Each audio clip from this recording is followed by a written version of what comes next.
Huge welcome back to all the gamers. Proletariat just removed the non-disclosure agreement, so to celebrate, I wanted to bring you some beginner tips with actual details. My name's Kamer, let's get started.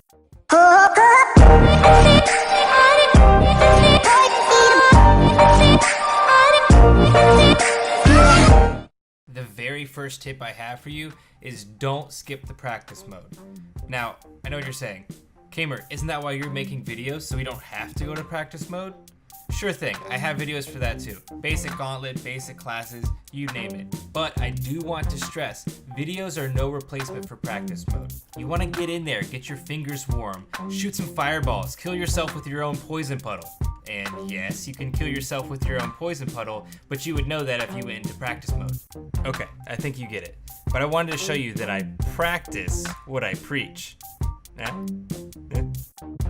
I recorded my first time playing the game, and this is me in practice mode at 10,000% speed.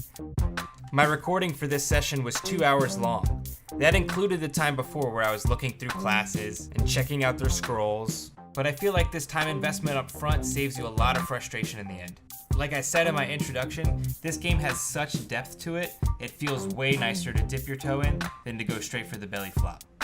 My tip number 2 is more general strategy about choosing your starting location, but I wanted to include it in this list because at first sight it's a little overwhelming.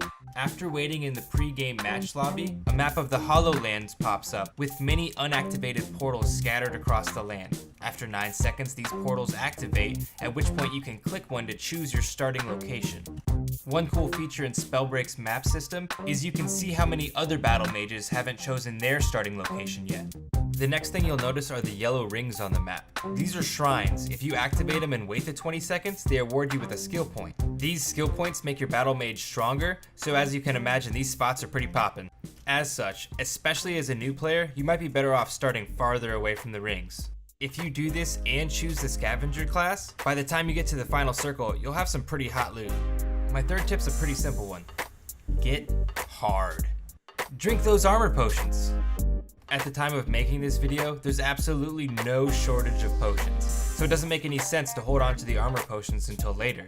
Start drinking them as you pick them up, so by the time you get into these engagements later on, you'll have a full 75 armor. And not to be obvious, but as a side note, the larger rare potions aren't as common, so you might consider keeping them. Maybe as you start to improve your micro and get more aggressive, you save a couple so that you don't overheal or overshield. But even then, you only have 4 slots in your inventory and the potions only stack to 2.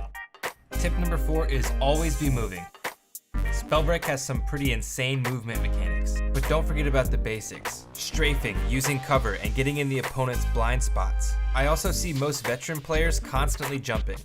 These are the movement mechanics I'm currently trying to master myself. That's because you can't always guarantee getting that frost or wind gauntlet.